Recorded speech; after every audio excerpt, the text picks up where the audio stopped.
నమస్తే జీవనరేఖ కార్యక్రమానికి స్వాగతం. సోరియాసిస్ అంటే ఏంటి? సోరియాసిస్ రావడానికి ప్రధాన కారణాలు ఏమంటారు?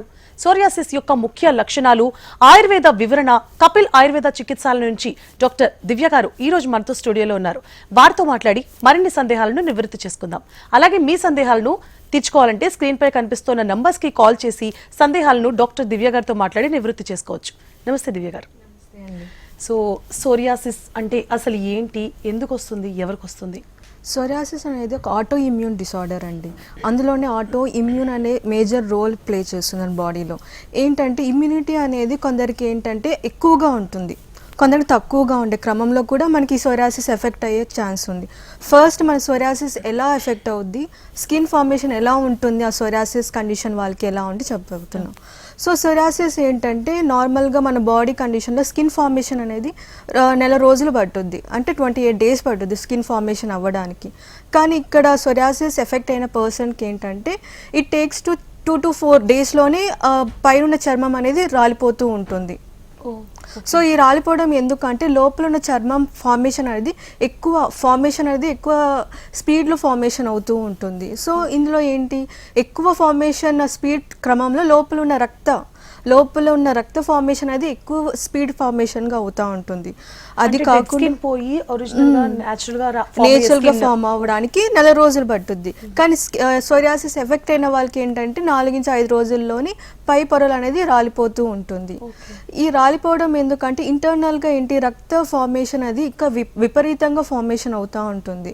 సో ఇంటర్నల్గా ఏంటి, రక్త స్పర్శర అనేది ఎక్కువ ధాతువుస్ అన్ని సరాస్కి అన్ని పంచాలి కాబట్టి it will be takes time.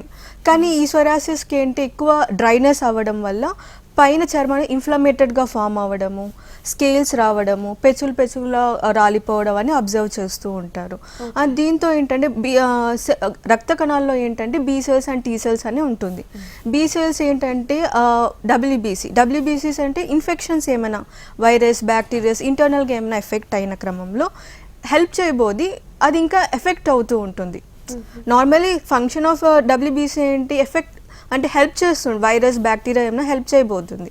కానీ ఇక్కడ ఏంటి, ఇమ్యూనిటీ తక్కువ ఉండడం వల్ల ఇంకా గాయాన్ని పెరగడానికి హానికరంగా చేస్తూ ఉంటుంది ఈ WBC.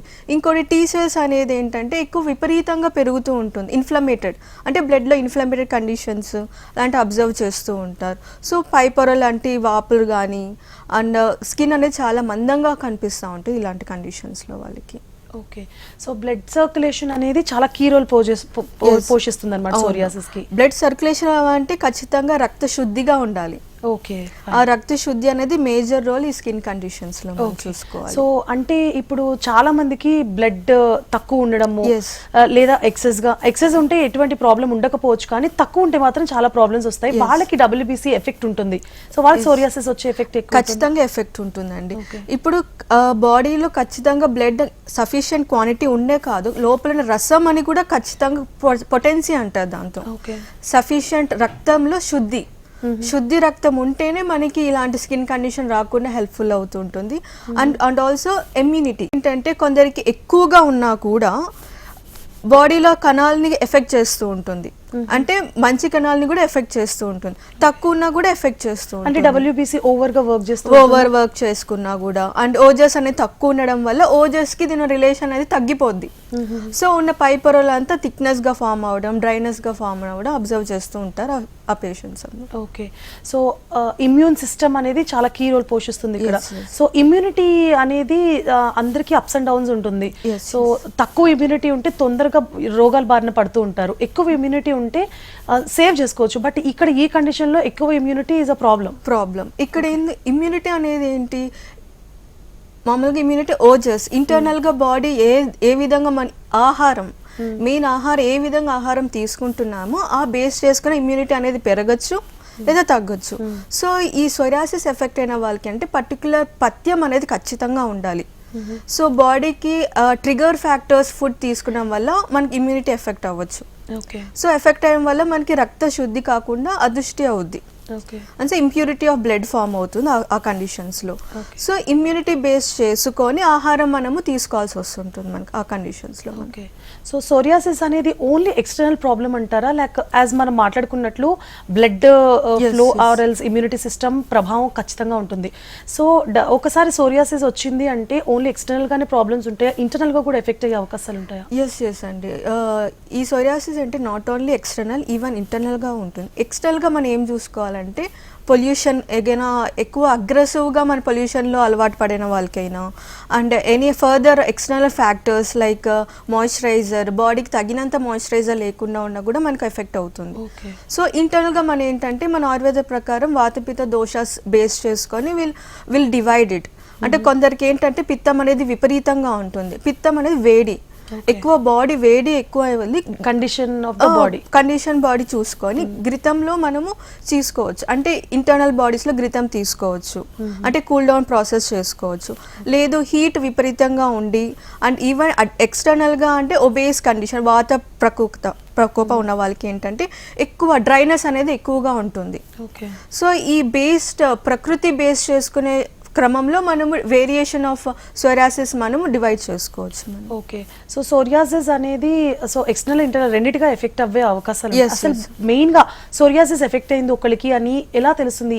What are the conditions, ఏ కండిషన్స్ వల్ల మనకి ఎఫెక్ట్ కనిపిస్తుంది? అంటే ఓన్లీ స్కిన్ ప్రాబ్లమ్సా, లేకపోతే ఇంటర్నల్ గా కూడా ప్రాబ్లమ్స్ స్టార్ట్ అయిపోతాయి అప్పుడే? ఎస్ అండి. ముందుగా మనం చెప్పినట్టు ఎక్స్టర్నల్ గా ఇంటర్నల్ కాకుండా ఇంటర్నల్ గా ఏంటంటే హార్మోన్స్ ఇంబ్యాలెన్స్. ఈ హార్మోన్ ఇంబ్యాలెన్స్ లో కూడా రక్తం అనేది మేజర్ రోల్. సో ఇంబ్యాలెన్స్ అవ్వడం వల్ల టెస్టోస్టెరాన్ అయినా ఎక్స్ట్రీమ్గా ఇవ్వడం వల్ల, ఆ ఈస్ట్రోజన్ లెవెల్స్ ఎక్స్ట్రీమ్ అవ్వడం వల్ల కూడా మనకి రక్తం అనేది ఇంబ్యాలెన్స్ అవుతూ ఉంటుంది. అది కాకుండా వాళ్ళ ఆహారం, ముందు మనం చెప్పినట్టే ఆహారం కూడా ఇంబ్యాలెన్స్ అయ్యే కండిషన్స్ అయితే మనం చూడొచ్చు ఇందులో. ఓకే. సో బయట ప్రధానంగా ఏ లక్షణాలు కనిపిస్తాయి? సో మోస్ట్లీ మన కామన్గా కండిషన్ ఏంటంటే మోచేతులు మోకాళ్ళు ఎక్కువ విపరీతంగా దురద రావడము, పెచ్చులుగా రావడము, డ్రైనెస్, ఎక్కువ మోచేతులు మోకాళ్ళ దగ్గర ఎక్కువ డ్రైనెస్ అనేది అబ్జర్వ్ చేస్తూ ఉంటారు. కానీ అందరూ ఇది నార్మల్ డ్రై స్కిన్ కండిషన్ అనుకొని లైట్ తీసుకుంటూ ఉంటారు. బట్ ఇక్కడ మనం చూసుకోవాల్సిందంటే ఫస్ట్ 1 month అబ్జర్వ్ చేస్తారు dryness condition. So they will apply overall ఇంట్లో ఉన్న ఆయిల్స్ కానీ ఇంట్లో ఉన్న మాయిశ్చరైజర్ అని వాడుతుంటారు. Even when you apply the moisturiser, ఆ డ్రైనెస్ అనేది again it will reappearance after 2 months. Again 2 months తర్వాత అగైన్ వచ్చినప్పుడు మన ఇనిషియల్లోనే నియర్ బై ఆయుర్వేద డాక్టర్స్ దగ్గర ఇనిషియల్గా తీసుకెళ్తే సో ఎలాంటి ఏ స్టేజ్లో ఉంది మనం అబ్జర్వ్ చేయగలం అది. ఓకే. సో జనరల్గా చలికాలంలో మొత్తం బాడీ పగలడం ఇట్లా రఫ్ అవ్వడం జరుగుతూ ఉంటుంది. సో ఆ టైంలో వస్తే గుర్తించడం కష్టం అన్నమాట. ఆ టైంలో గుర్తించడం కష్టం. కానీ మేజర్ ఇక్కడ మనం అబ్జర్వ్ చేయాల్సింది ఏంటంటే దురదతో పాటు వాళ్ళు they feel the burning sensation ఆ ఏరియాలో. సో దురదకి రెండు అబ్జర్వ్ చేయ క్రమంలో అప్పుడు మనము సోరియాసిస్ ఆర్ నార్మల్ డ్రైనెస్ అని వాళ్ళు చూసుకోవచ్చు. ఓకే. సో సోరియాసిస్ ఎఫెక్ట్ అయినాక బేసిక్గా ఈ లక్షణాలు కనిపిస్తుంటాయి ఎక్స్టర్నల్గా. సో ఇంటర్నల్గా ఎలాంటి సమస్యలు ఫేస్ చేస్తారు? సో ఇంటర్నల్గా వాళ్ళకి ఏంటంటే మెయిన్ వాళ్ళకి కాన్స్టిపేటెడ్ కండిషన్ అయితే ఉంటుంది. అంటే మోషన్ రెగ్యులారిటీ అయితే ఉండదు. ఈ స్కిన్ రిలేటెడ్ ప్రాబ్లమ్స్లో అంటే మోషన్ ఇర్రెగ్యులారిటీ ఉంటుంది. అండ్ దాంతో ఫీమేల్స్ చూసుకుంటే మెన్స్ట్రువల్స్ ఇర్రెగ్యులారిటీస్ చూస్తారు. అంటే అది వాళ్ళు 2 months 3 months గ్యాప్ ఇచ్చిన క్రమంలో అయినా 1 month మెన్స్ట్రువల్ సైకిల్లో కూడా they will have bleeding content అనేది చాలా తక్కువ ఉంటుంది. So even the bleeding content has been low అయినా కూడా it will be effect the body. Okay. అలా విశుద్ధి అంటే శుద్ధికరమైన రక్తమే మనకి మెన్స్ట్రువల్ సైకిల్లో రావాలి. ఓకే. సో అది రాకుండా అశుద్ధికరమైన రక్తం లోపల ఉండే క్రమంలో స్కిన్ అనేది మేజర్ కాబట్టి ఈజీగా సెన్సిటివ్ పార్ట్ కి అటాక్ అవుతూ ఉంటుంది. సో టాక్సిన్స్ అనేవి లోపల సర్క్యులేట్ అవుతూ ఉంటాయి. Yes. Okay. The major role మనకి టాక్సిన్స్ బయట రావాలంటే ఒకటి విరేచనం ద్వారా రావాలి, ladies menstrual cycle, and third sweating. Okay. Even sweating కూడా కొందరికి స్కిన్ కండిషన్ చాలా తక్కువ ఉంటుంది. ఓకే. సో స్వెట్టింగ్ అంటే ఇలాంటి కండిషన్ కొంచెం రేర్ ఉంటుంది కదా. సో స్వెట్ రాకపోవడం అనేది, స్వెట్ రావకుండా పోవడం కూడా మనకి, అందుకే ఇందులో ఏంటంటే పిత్తం అనేది ఎక్కువ ఉంటుంది బాడీలో.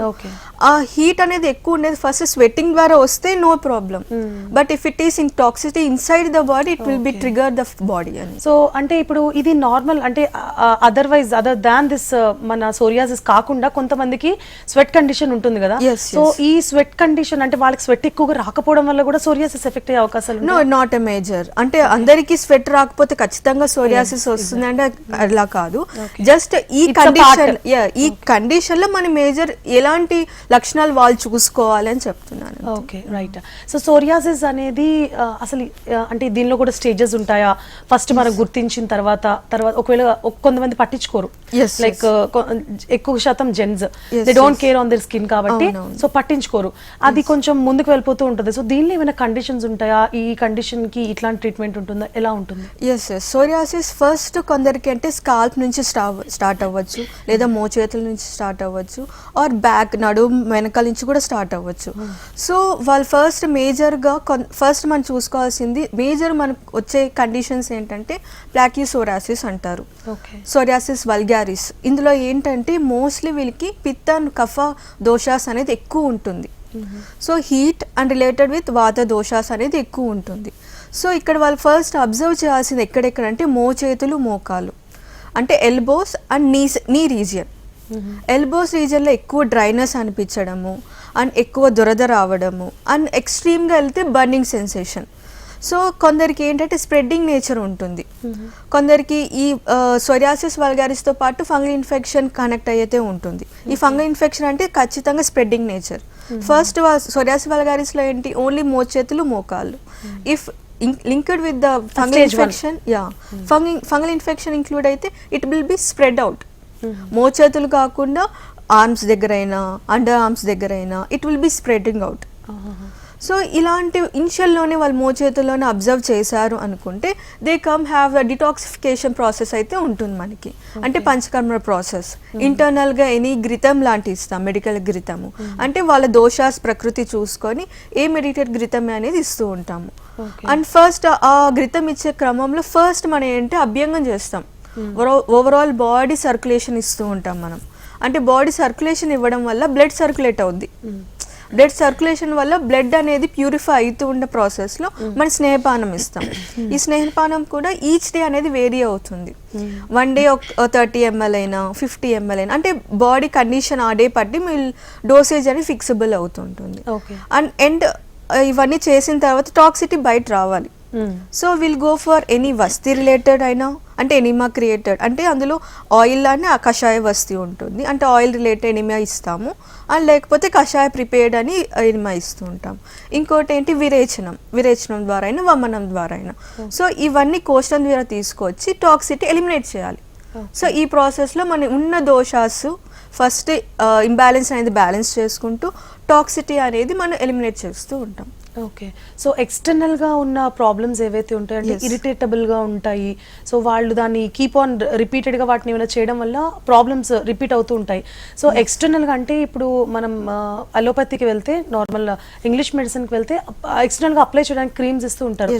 సో మన ఆయుర్వేదంలో ఎలాంటి చికిత్స ఉంటుంది? ఇప్పుడు దాకా మీరు ఇంటర్నల్గా క్లియర్ చేయడానికి వైద్యం ఉంది, సో ఎక్స్టర్నల్గా ఎలాంటి ట్రీట్మెంట్స్ ఇస్తూ ఉంటారు? ఎస్, ఇక్కడ మనము ఫస్ట్ ఎక్స్టర్నల్గా మనం రూట్ కాజ్ చూడము, just the root cause from start with the internal. So ఇంటర్నల్గా దోషాస్ మనం తీసిన క్రమంలో పైన ఎక్స్టర్నల్ వేస్తే అబ్జర్వేషన్ అనేది ఈజీగా ఉంటుంది, స్కిన్ అబ్జర్వేషన్ అనేది కొంచెం తగ్గుద్ది. సో అప్పుడు మన ఎక్స్టర్నల్ లేపం లాంటిది ఆయిల్స్ రిలేటెడ్, ఈ ఆయిల్స్ ప్రిస్క్రైబ్డ్ కూడా ప్రకృతి బేస్ చేసుకునే మనం ఇస్తూ ఉంటాం. కొందరికి ఏంటంటే బర్నింగ్ సెన్సేషన్ చెప్పాను కదా, లైక్ ఇనిషియల్లోనే వాళ్ళకి ఏంటి దురదతో పాటు మంట ఉంటుంది. సో వాళ్ళకి ఏంటి షూతింగ్ అంటే కూలింగ్ నేచర్ ఆఫ్ ది ఘృతం లాంటిది ఇస్తాం. ఎక్స్టర్నల్గా లైక్ శతతౌత ఘృతం కానీ జాత్యాది ఘృతం కానీ, అంటే స్కేల్స్ ఉన్న వాళ్ళకి అంటే హీలింగ్ ప్రాసెస్, ఆ వూండ్ హీల్ చేయడానికి మనం ఎక్స్టర్నల్గా ఘృతం అప్లై చేస్తూ ఉంటాం.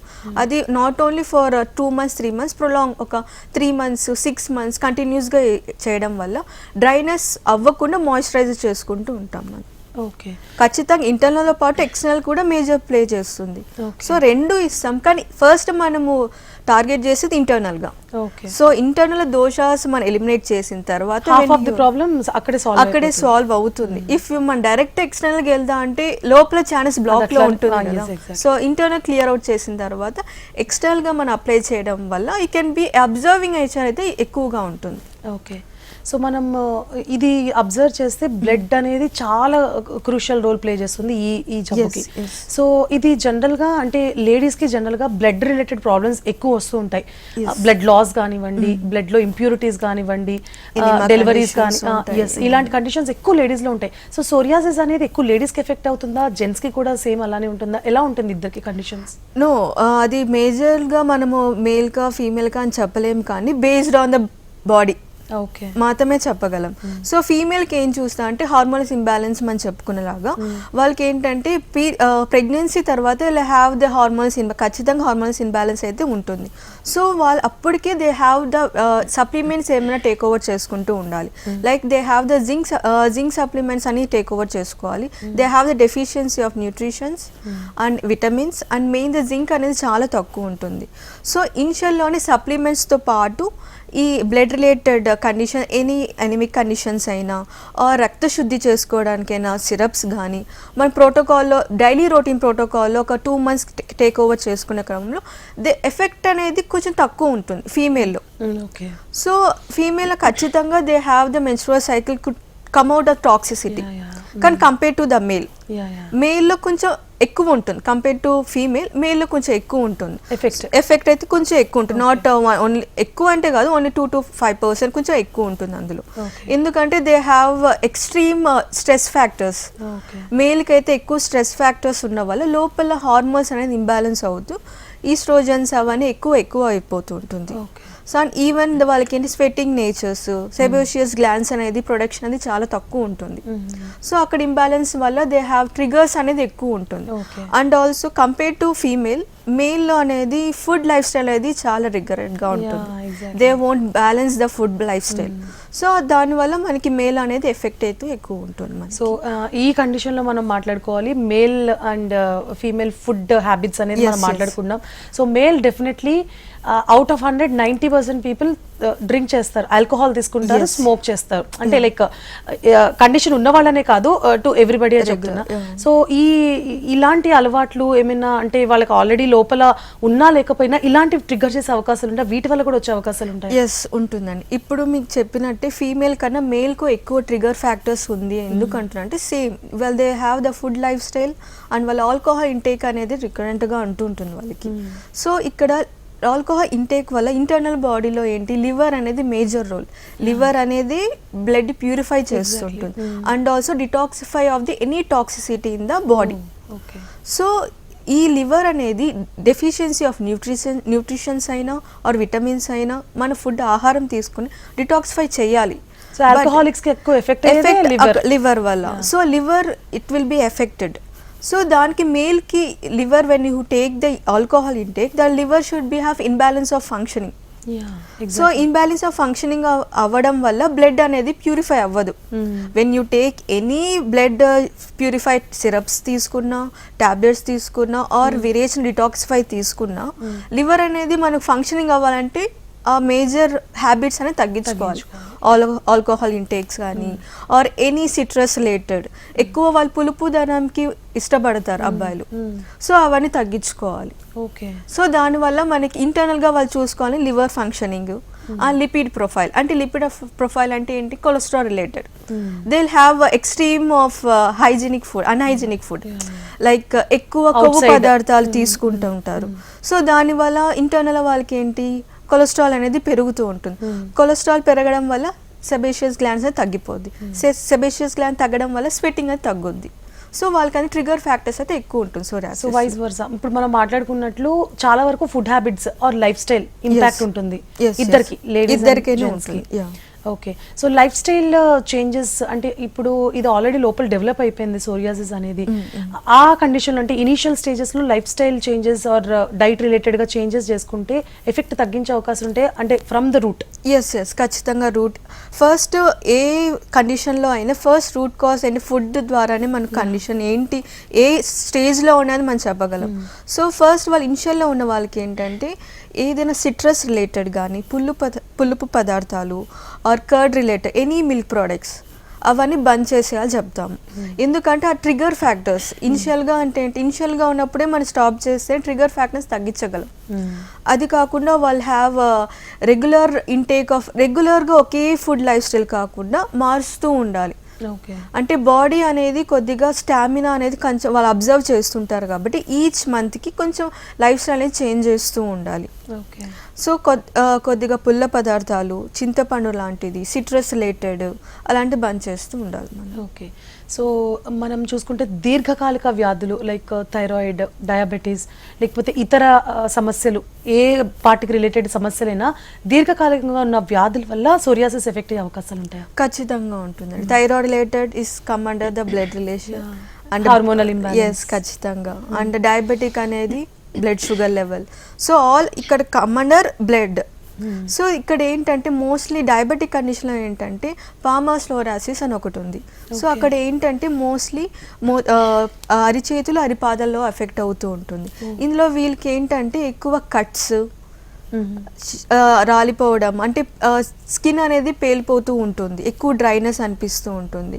సో ఇక్కడ ఏంటంటే వాళ్ళకి పిత్తం అండ్ వాతం అనేది ఎక్కువ ఉంటుంది. ఇలాంటి కండిషన్లో పిత్తం వాతం అని ఎక్కువ ఉంటుంది.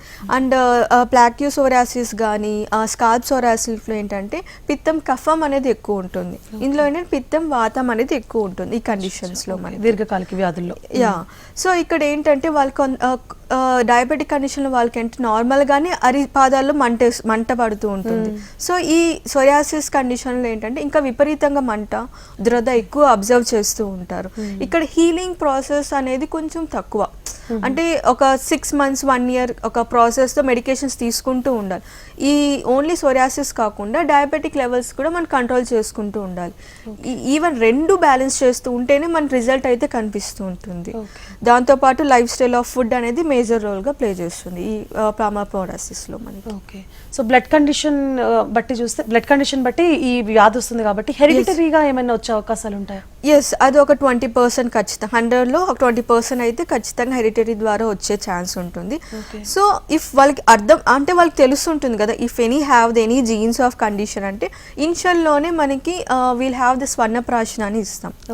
బేబీస్ నుంచి స్వర్ణప్రాశన అంటే ఇమ్యూనిటీ బేస్డ్ కండిషన్ అండ్ అగ్ని పెంచే and immunity of any health condition రికరెంట్గా ఎనీ ఇన్ఫెక్షన్స్ అని ఆగడానికి మనం హెల్ప్ చేస్తూ ఉంటుంది. సో ఇనిషియల్లోనే ఆ బేబీస్కి స్వర్ణప్రాశన సజెస్ట్ చేస్తూ అవకాశాన్ని తగ్గించవచ్చు, ఇలా రాకుండా తగ్గించవచ్చు. Okay. So coming to pregnant women, ప్రెగ్నెంట్గా ఉన్నప్పుడు చాలా వరకు దీర్ఘకాలిక వ్యాధులు ఎక్కువగా అటాక్ అవుతూ ఉంటాయి like thyroid, diabetes as we discussed. So psoriasis అనేది ఇన్ కేస్ వాళ్ళకి హెరిడిటరీ ఉంటే ప్రెగ్నెన్సీ నుంచి ఎఫెక్ట్ అయ్యే అవకాశాలు ఉంటాయా? ఇన్ కేస్ వాళ్ళకి హెరిడిటరీ లేకపోయినా కానీ ఆ టైంలో వచ్చే hormonal imbalance or their health conditions వల్ల కూడా ఆ టైంలో ఎఫెక్ట్ అయ్యే అవకాశాలు ఉంటాయి? Yes when they are planning for any pregnancy first వాళ్ళ స్కిన్ ఏంటి ఎలా ఏ కండిషన్లో ఉంది చూసుకొని will suggest to will suggest to plan for some 4 years up తర్వాత చెప్తాం మనం. ఇఫ్ లేదు మనకి after when they are in the pregnancy జర్నీలో ఉన్నప్పుడు will have the zinc supplements ఇవ్వడము, ఇమ్యూనిటీ బేస్డ్ సప్లిమెంట్స్ ఇవ్వడం, ఫీటల్ రీజియన్లోనే మనకి సప్లిమెంట్స్ ఇవ్వడానికి అప్పుడు మనం సజెస్ట్ చేస్తూ ఉంటాం. సో అక్కడ నుంచే మన శుద్ధి రక్త శుద్ధి అప్పటి నుంచే మనం స్టార్టింగ్ స్టేజ్ నుంచే మనం సజెస్ట్ చేస్తూ ఉంటాం మనం. సో అంటే ఇప్పుడు బేబీకి కొంతమందికి కడుపులో ఉన్నప్పుడే ఈ దీర్ఘకాలిక వ్యాధులు తల్లి నుంచి ట్రాన్స్ఫర్ అయ్యే అవకాశాలు ఉంటాయి. సో సోరియాసిస్ ఆ కండిషన్ ఉందంటారా? నో, ఇట్స్ ఖచ్చితంగానే ఉండదు. It depends on the body. Depends on the body. అందుకే మనం if they has any jeans of the body ఖచ్చితంగా అంటే ప్లానింగ్ అప్పుడే విల్ హ్యావ్ ద శుద్ధీకరణ ఆఫ్ ది బ్లడ్. సో అంటే ఆఫ్టర్ బేబీ తనకి హెరిడిటరీ ఎఫెక్ట్ అయితే ఉండదు.